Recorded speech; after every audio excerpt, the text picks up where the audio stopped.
বিবির স্বামীর হুকুম শুনবে, যে নারীরা স্বামীর হুকুম যারা শুনে নাও বেপরদায় চলে যায়, যে নারীরা স্বামীর বিনা হুকুমে রাস্তায় বের হয়, আল্লাহর নবী বলেছিল সেই মহিলা হলো দাও জান্নাতে তো দূরের কথা ওই জান্নাতের খুশবু পর্যন্ত পাবে না, সোজা জাহান্নাম ছাড়া কোনো রাস্তা হবে না।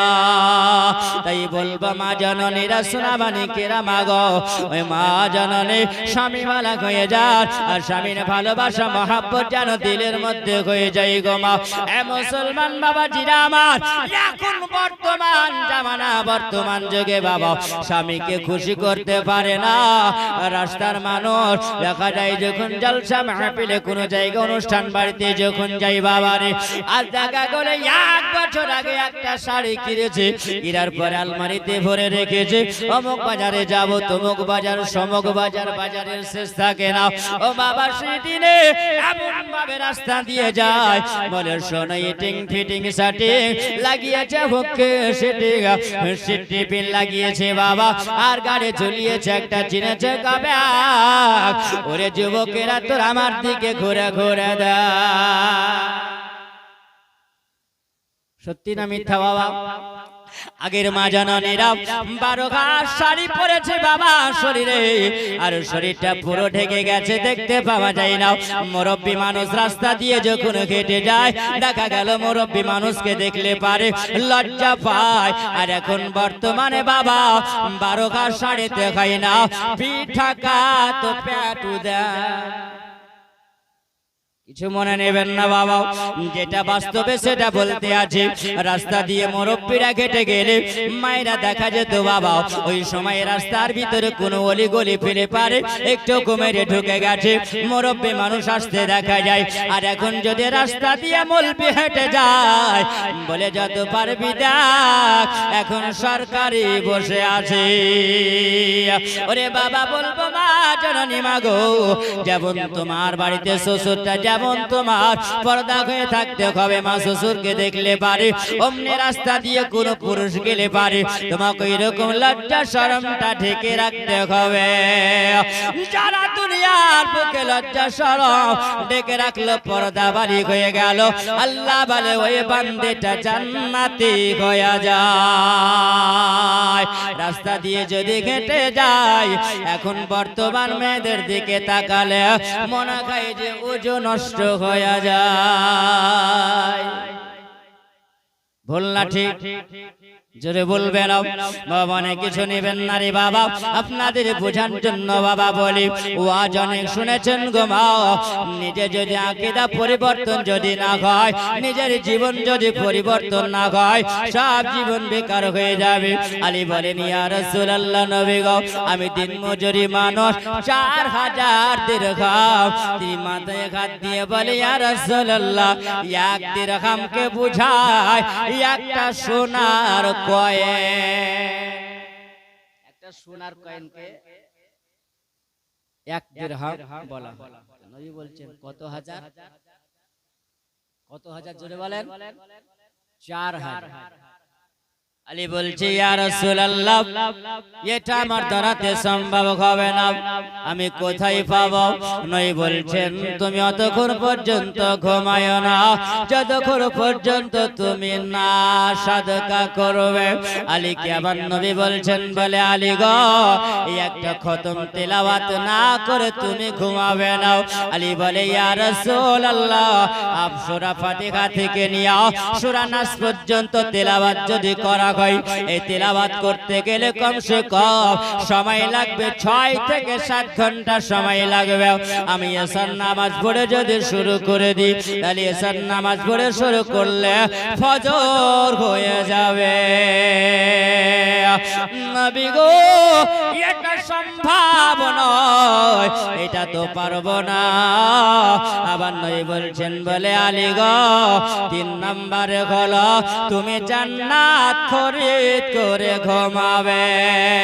জোরে বলা যাবে না। আলী বলে ইয়া রাসূলুল্লাহ, নবী গো এই জান্নাত তো কোনো মুদিখানা দোকানের মাল নয়, কোনো জিয়াগঞ্জের মাল নয়, ভগবান গোলার মাল নয়, কোনো বহরমপুরের মাল নয় যে দোকানে যাব আর যাওয়ার পরে কিনে নিয়ে চলে আসব। নবী গো জান্নাত হয় ইবাদতের উপরে ডিপেন্ড করে। জোরে বলো, যার ইবাদত ভালো হবে ওই ব্যক্তিটা জান্নাতি হবে, যার ইবাদত হবে না সে তো জান্নাতি হতে পারে না। ওগো নবী আমি এটা দোকানের তো মাল নয়, আমি কেমন করে জান্নাত খরিদ করে ঘুমাবো, এটাও তো সম্ভব হবে না। আবার নবী বলছেন আলী গো 4 নাম্বার তুমি হজ করে ঘুমাবে। জোরে বলা যাবে না। আমার নবী বলছেন ইয়া আলী বলছেন ইয়া রাসূলুল্লাহ নবী গো এটা তো সম্ভব হবে না। আমার নবী বলছেন আলী সম্ভব সবই হবে। আমার নবী বলছেন আলী গো 5 নাম্বার হলো যখন তুমি একটা ঝগড়া মেটায়া তুমি ঘুমাবে। আলী বলে ইয়া রাসূলুল্লাহ 5টা কাজ আপনি দিয়েছেন, 5ম নাম্বার কাজ যেটা হলো ঝগড়া মেটায়া আপনি ঘুমাবে না। আলী বলছেন ইয়া রাসূলুল্লাহ আমি মদিনা কেটেই দেখে বেড়াবো কোন মানুষেরা ঝগড়া করে আর আমি ঝগড়া মিটাই বেড়াবো, এটা তো সম্ভব হবে না, এটা আমার ধরাতে না হবে না গো নবী। আবার নবী বলছেন আলী তোমার ধরাতে 5টা কাজে সম্ভব হবে। আলী শুনো তুমি যদি 5টা কাজ সম্ভব করে দিতে পারো আমার উম্মত উম্মতির উপকার হয়ে যাবে। আমার আলী বলছেন ইয়া রাসূলুল্লাহ আপনি বলুন। আবার নবী বলছেন আলী গো রাত্রি বেলাতে এশার নামাজ পড়ে না আবার পড়ালি শুনে রাখো জেনে রেখে দাও যখন তুমি সুন্দর একটা বিছানায় পবিত্রতা বিছানায় এটা আমার উম্মত উম্মতির কাজে লাগবে। জোরে বলুন সুবহানাল্লাহ। বাবা আপনারা আমরা যদি বাবা এইরকম করে আমল যদি করে যায় এটা আলীকে আমার নবী বলেছেন আর নবী বলেছেন আমার উম্মত উম্মতির কাজে লাগবে। জোরে বলুন সুবহানাল্লাহ। আবার নবী বলছেন বলে আলী ওই রাত্রি বেলাতে সুন্দর বিছানায় পবিত্রতা বিছানায় বলে ওযু করে নেওয়ার পরে ওগো আলী তুই বিছানাতে শুয়ে যাবে, যখন মাথায় যখন বালিশটা দিবে আলী ওই সময় তুমি ডান হাতটা এরকম করে রাখবে আর কিবলা দিকে মুখ করে আলী গো তুমি শুয়ে যাবে। আর শুয়ে যাওয়ার পরে আলী তুমি 4 বার সূরা ফাতিহা পড়ে নেবে। বলে আলী গো যদি 4 বার সূরা ফাতিহা যদি পড়ে নাও তাহলে 4 বার পড়ে নিলে পারে 4000 দিনার সাদকা করলে জানে কি হয় আল্লাহ রাব্বুল আলামিন ওই বান্দা যদি 4 বার সূরা ফাতিহা পড়ে নাই আল্লাহ তার আমলনামাতে ততটাই নেকি দিয়ে দেবে। নবী বলেন আলী গো প্রত্যেক দিন নয় 4000 দিনার সাদকা দিয়ে ঘুমানো হয়। জোরে বলুন রে আমার আব্বাজিরা সোনা মানিকেরা আমরা কোন মুসলমান একবার চিন্তা করো আমরা যদি নামাজ না পড়ি রে বাপ তাহলে জীবন বেকার হয়ে যাবে। আর তোমার ভিতরে যদি আলো না যায় আল্লাহ বলেছে বান্দা তুমি যেমন অন্ধকার হয়ে পৃথিবী থেকে এসেছো তোমার আখিরাতটাও অন্ধ হয়ে যাবে। আজ সোনার নাম মুসলমান হবে না, বক্তব্য রাখার মতন মুসলমান হবে না। বাবা তোমার ভিতরে যদি নামাজের আলো থাকে তাহলে অবশ্যই তুমি জান্নাতের হকদার হয়ে যাবে। মুসলমান বাবাজিরা আমার সোনা মানিকেরা আমরা সময় ব্যয় করে ফেলে দিই, যখন সন্ধ্যা লেগে যায় আমরা কোথায় যাব আর বাড়িতে ভালো লাগে না বিবিরে সারাদিন মাঠে কর্মে কাজ করে আমরা এলে গেছি আমরা পরিশ্রম করে এলে গেছি একটু সময় কাটাবো কোথায় বলে এখন তো সন্ধ্যাবেলা তো তাড়াতাড়ি ঘুম আসবে না আমরা চলে যাব কোথায় আমরা চলে যাই বাবা মানে আড্ডাখানা খাই এমন একটা পঞ্চায়েতের আড্ডাখানা আছে না নাই সন্ধ্যাবেলায় দেখবেন মাগরিবের আজান হয় আর অনেক মানুষ চলে যায় কোথায়? সন্ধ্যাবেলায় আড্ডা মারতে যায় পঞ্চায়েতে বুঝাই বাবা আমরা যাই চায়ের দোকানে আড্ডা মারিতে। চায়ের দোকানে কোন ব্যক্তিরা বসে বাবা? যেখানে গল্প গুজব হয় ওই জায়গাতে বাবা তিনি গল্প গুজব হয়ে যায় আর ওই জায়গাটা ভালো হতে পারে না বাবা। যে জায়গায় জহামত থাকে আমাদের অভ্যাস আছে ওটা কিরে বাবা সুবহানাল্লাহ। আমরা যদি এরকম যদি পরিবর্তন করে দিতে পারি তাহলে জীবনটা আমাদের পরিবর্তন হয়ে যাবে। আমার নবী বলতেছেন বলে আলী গো শুনে রাখো আলী, তুমি শুনে রাখো, বলে শুনে রাখো আলী, তুমি যখন ঘুমাবে আলী তখন তুমি একটা খতম তেলাওয়াত করে তুমি ঘুমাবে। আলী বলছেন ইয়া রাসূলুল্লাহ এতটা সময় লেগে যাবে। আমার নবী বলছেন আলী তুমি শুনে রাখো, তুমি যদি 3 বার সূরা ইখলাস তেলাওয়াত করে নাও আল্লাহ রাব্বুল আলামিন 3 বার সূরা ইখলাস তেলাওয়াত করে নিলে পারে তোমার আমলনামাতে একটা কোরআনের সওয়াব আল্লাহ দিয়ে দেবে।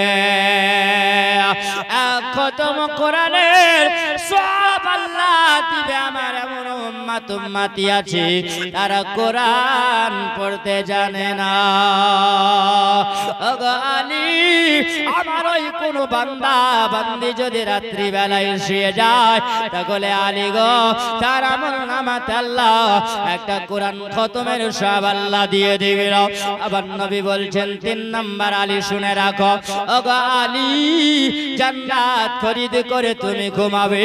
আলী বলছিল ইয়া রাসূলুল্লাহ এটা শয়নপাত্য নয় যে জান্নাত খরিদ করে ঘুমাবো। আমার নবী বলছেন আলী গো আলী নবীর উপরে যদি 10-12 দুরূদ শরীফ যদি পড়ে না ওগো আলী জান্নাত খরিদ করে ঘুমাও। আল্লাহুম্মা সাল্লি আলা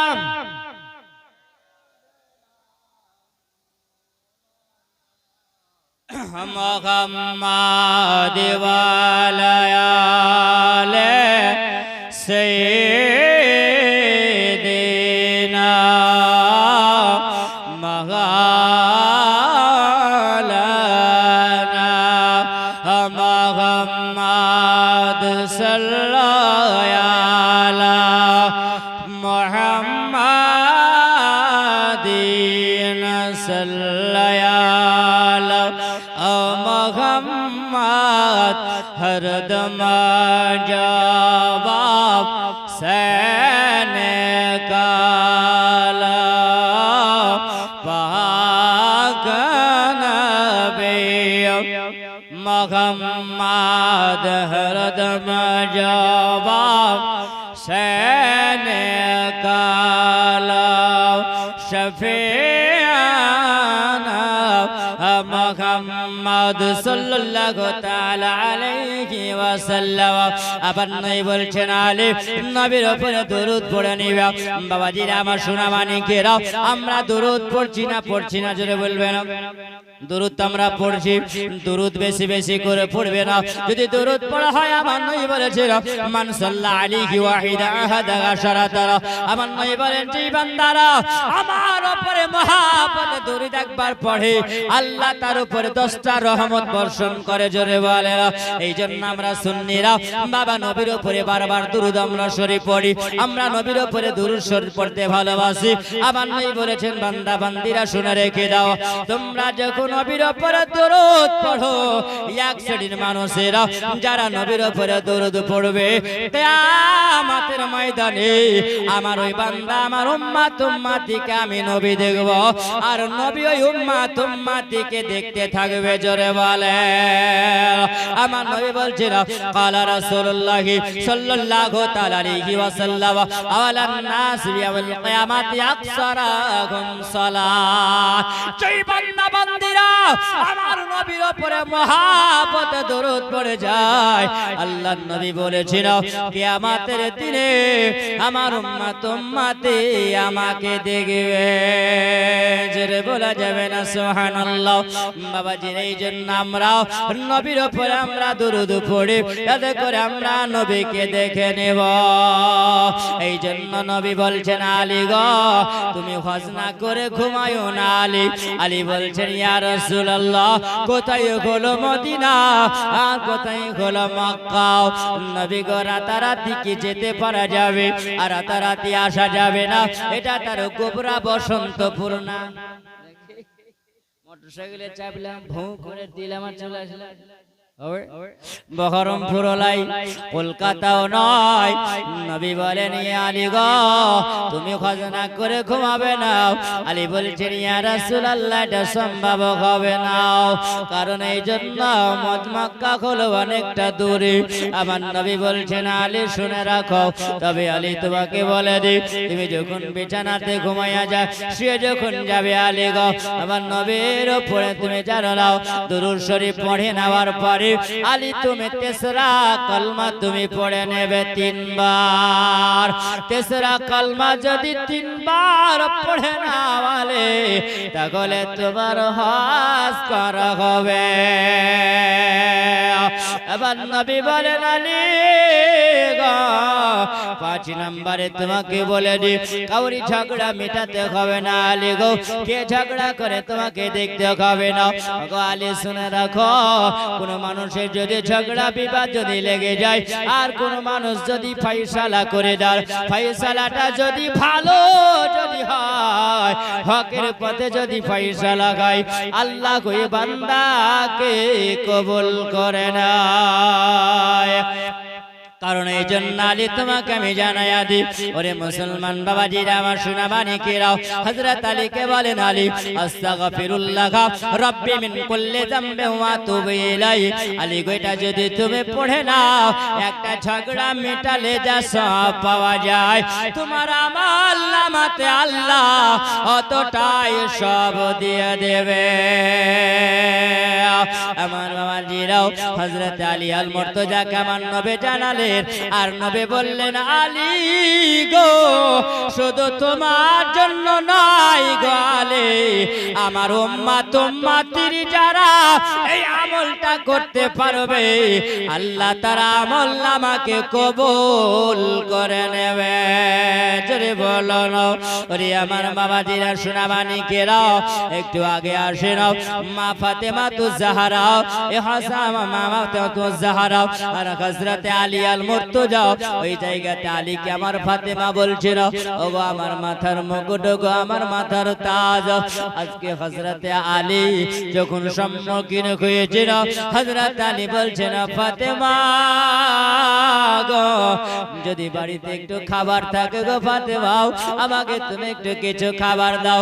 ফাতেমা জানো বাবা ওই সময় মলিন হয়ে মুখটাকে জানো নিচে করে বলছেন আলী গো ও গো আমার মাথার মুকুট আমার মাথার তাজ আমার স্বামী গো ও গো আমার প্রাণের স্বামী আপনি আমাকে লজ্জা দেবেন না, বাড়িতে আজ কোনো খাবার নাই। জোরে বলে ও গো আমার মা খালা মা জননীরা শুনে যাও গো মা হযরত আলী আমার ফাতেমার কাছে খাবার চাই।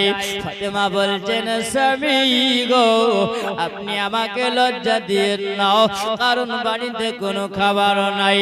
আমাদের মতন বিবি যদি হয় ওরে ঢামনা ইনকাম করতে পারিস না আবার খাবার চাচ্ছিস বলবে না ইনকাম করা ঢং আমার কাছে খাবার চাইছো ইনকাম করে নিয়ে এসে দিয়ে খাও বলবে না বলবে না। হযরতে ফাতেমার আদর্শটা দেখো। আবার নবী বলেছেন বেটি ফাতেমা গো হযরতে আলীর উপরে কোনো সময় অসন্তুষ্ট হয় না। যদি আলীর উপরে অসন্তুষ্ট যদি হয় তাহলে তোমার জীবনের আমল বেকার হয়ে যাবে। জোরে বলবে না, কারণ বেটি ফাতেমা প্রত্যেক স্বামীর পায়ের তলে হলো বিবিদের জান্নাত। আর আবার নবী বলেছেন ফাতেমা হলো সারা দুনিয়ার নারীদের জান্নাতের সরদারিনী। জোরে বলবে কত আদর্শটা সুন্দর। আমার নবী বলেছেন বেটি ফাতেমা কোন সময় স্বামীর উপর অসন্তুষ্ট হয় না। তাই আমার নেই বলেছেন জগতের মহিলারা তোমরা শুনে রাখো গো মা, স্বামী যেটা তোমাকে নিয়ে এসে দেবে গো মা, সেটাই তুমি আল্লাহর শুকরিয়া আদায় করিও, কোন সময় অসন্তুষ্ট হয় না। বলি আমার বাবাজিরাও আলীকে বলছেন ইয়া আলী গো, ওগো আমার মাথার মুকুট, ওগো আমার মাথার তাজ, আপনি একটু মদিনার বাজারে যান, যদি কাজ পাওয়া যায় তাহলে এই কাজের পয়সা দিয়ে আপনি নিয়ে এসে কিছু দেবেন, আমি আটা কিনে নিয়ে আসবেন, আমি রুটি আপনাকে বানায়া দেব। ওগো আপনার স্বামী মাথার মুকুট আপনি জানো। হযরতে আলী বলেন আমি মদিনার বাজারে বাজারে ঘুরলাম, আমি মদিনার অলি গলিতে ঘুরলাম, কিন্তু সেদিনে কোথাও কাজ পাওয়া গেল না। হযরতে আলী জানো মুখটাকে মলিন করে নিয়ে মাথাটা নিচু করে নিয়ে জানো তিনি চলে আসলেন। আর চলে আসার পরে ফাতেমা জিজ্ঞাসা করছেন ওগো আমার স্বামী, ওগো আমার মাথার মুকুট, ওগো আমার মাথার তাজ, আপনি বলুন কিছু ইনকাম হয়েছে? তিনি বলছেন রে ফাতেমা গো, আজকে মদিনার বাজারে কাজ পাওয়া গেল না। আম্মা জিরা আমার সোনা মানিকেরাও কত ফাতেমা তিনি বলছেন অত চিন্তা করার কোনো কারণ নাই, থাকে যদি নসিবে আপনা আপনা আসিবে, জোরে বলা যাবে না। আমাদের ঘরের বিবি যদি হয় সব লোক কাজ পায়, শুধু তুমি কাজ পাও না, এই বলে খুঁটা দেয় স্বামীকে, দেয় না। কিন্তু আমার ফাতেমা বলছে থাকে যদি নসিবে আপনা আপনা আসিবে, রোজের মালিক হলো আল্লাহ, জোরে বলা যাবে না সুবহানাল্লাহ। ওরে আমার বাবাজিরা হযরত আলীকে জানো কাছে ডেকে ফাতেমা তো জাহরা তিনি বলতে আছেন না ওগো আমার প্রাণের স্বামী, ওগো আমার মাথার মুকুট, আমার মাথার তাজ, আপনাকে একটা কথা বলি গো, আপনি কি আমার কথাটা শুনবেন? বলছে ফাতেমা তুমি এমন কি কথা বলবে বলো? বলে মদিনার বাজারে গেলে কিন্তু কাজ পাওয়া গেল না, তবে আপনি শুনে রাখুন আমার বোন যার নাম হলো ওসমানে গনি, ওসমানে গনির বাড়ি যদি আপনি যান আর যাবার পরে যদি কিছু পয়সা নিয়ে আসেন আর পয়সা দিয়ে আপনি ছোট একটা ব্যবসা যদি আপনি করেন, আর এই ব্যবসা করে আমাদের ছোট সংসার চলে যাবে, কোনো অসুবিধা হবে না। বিবি ফাতেমার কথা শুনে আলী যেন চলতে আরম্ভ করেছিল। ওরে যখন বাবা একটা ব্যাগ নিয়াও তিনি যখন চলতে আরম্ভ করেছিল, হযরতে ফাতেমার কথা শুনে যখন চলে যায়, আলী বলে আমি কিছুটা দূরে যখন গেলাম আর কিছুটা দূরে যাওয়ার পরে যেন একজন ব্যক্তি দাঁড়িয়ে আছিল, এই একটা হাতে ঘোড়া নিয়ে যেন দাঁড়িয়ে আছিল। ওই সময় যেন বলতে আছিল আমার ঘোড়াটা কেউ কিনবে গো, আমি গলাম ঘোড়া বেচনে वाला, আমার কাছে টাকা নাই পয়সা নাই, তোমরা কে কেউ আমার ঘোড়াটা কিনবে না?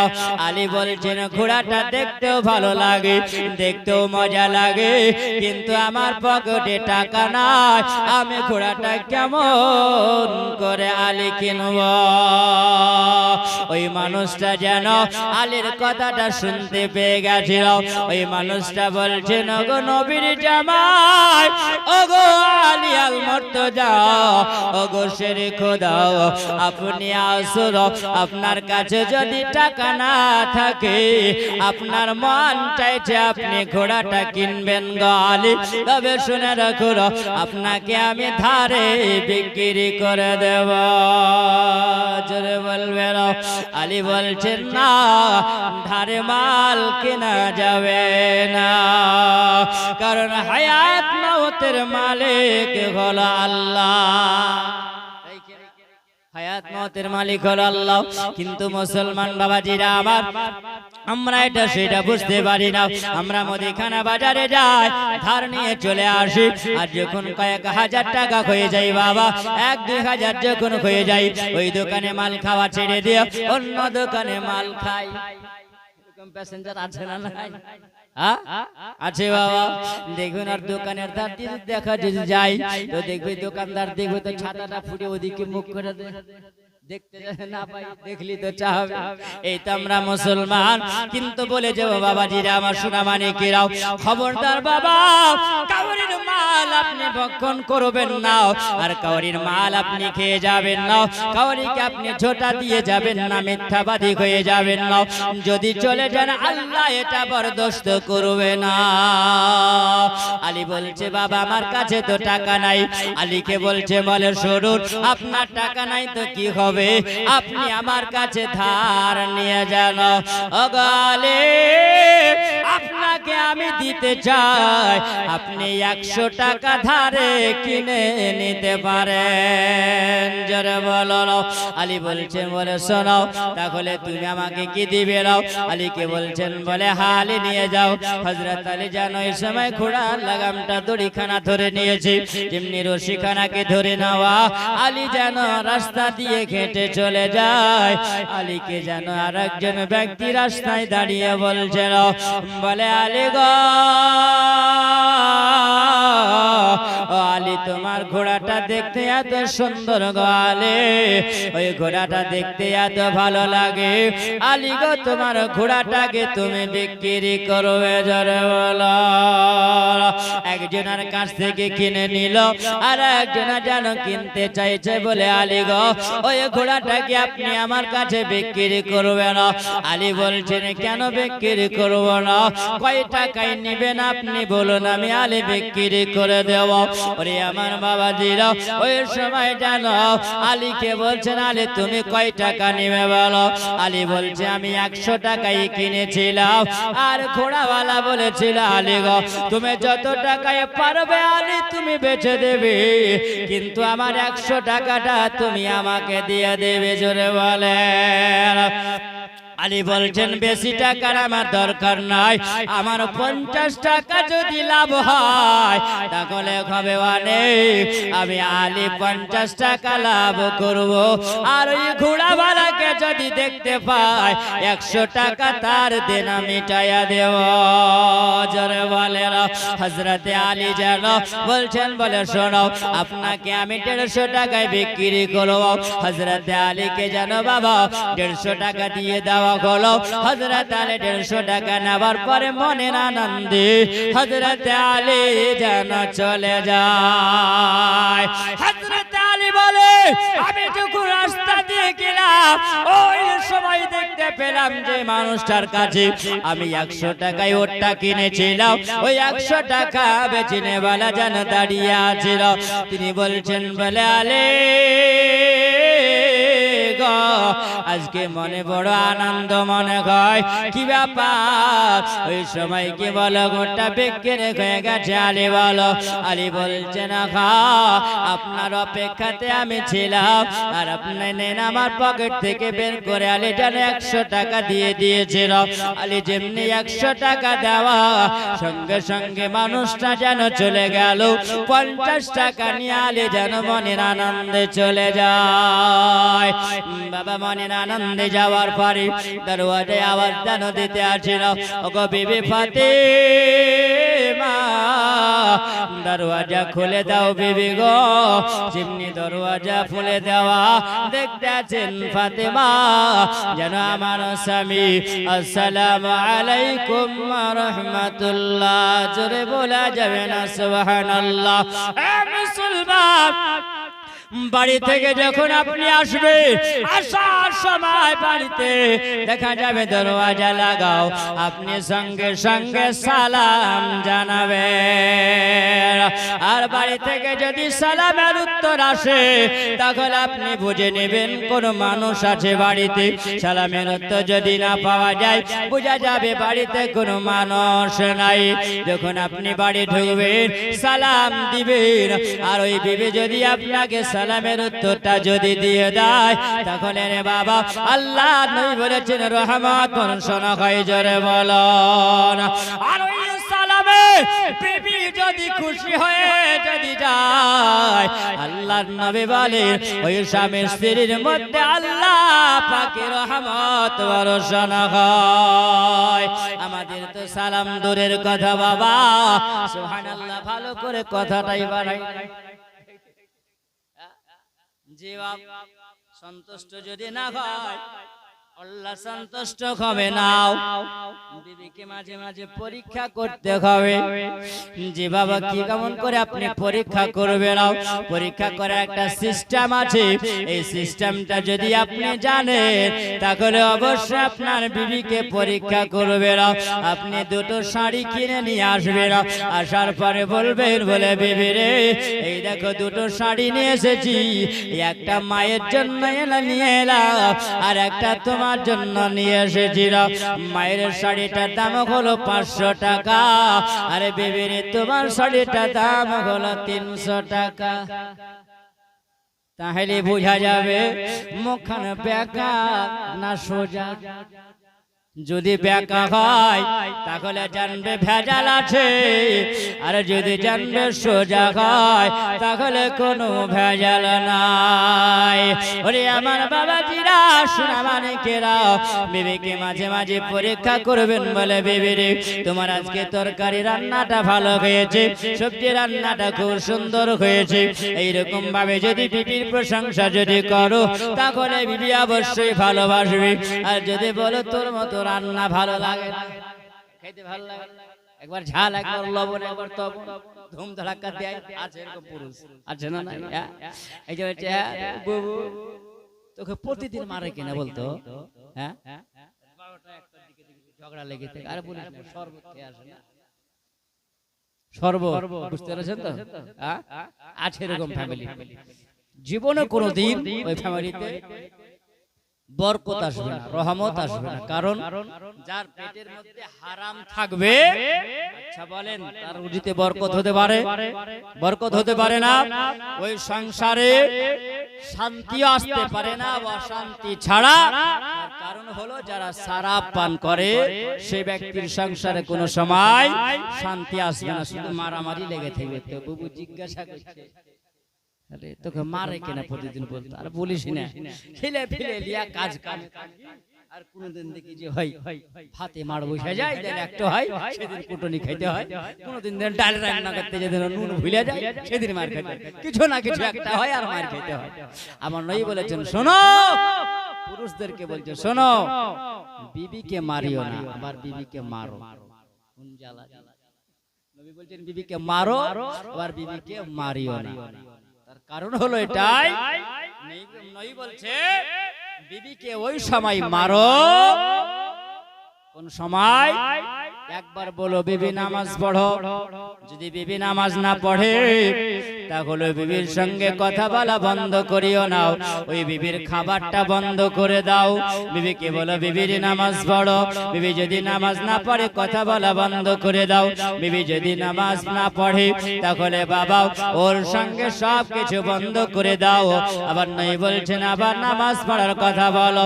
ওই বিবি যদি না পড়ে তাহলে বিবিকে তোমার চেহারা বাদ দিয়ে তুমি অন্য জায়গায় শরীরের মধ্যে তুমি আঘাত করিও, পিঠে আঘাত করো, যাতে করে নবী বলেছেন তোমার ওই বিবির চেহারাতে তুমি হাত লাগাইও না, জোরে তুমি মারিও না। আমার বাবাজিরা, সোনা মানিকেরা, একবারে খেয়াল করে শুনে যাও বাবাজিরা আমার মুসলমান। সুবহানাল্লাহ, হযরত আলী আল মুর্তজা রাদিয়াল্লাহু তাআলা আনহু আল্লাহুম্মা একটা গ্লাস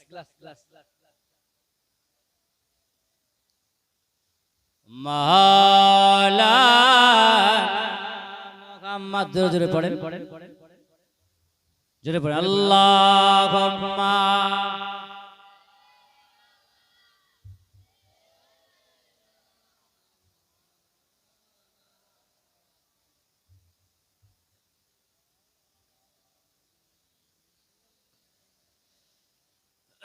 মাওলানা محمد وغليال سيدنا مولانا محمد صلى على محمد صلى على محمد हरदम जाबा शैने काला पाक नामे हे मोहम्मद हरदम जाबा शैने काला शफियाना মুহাম্মদ সাল্লাল্লাহু তাআলা আলাইহি ওয়াসাল্লাম আমার নবী পরীক্ষা করার জন্য বলেছে।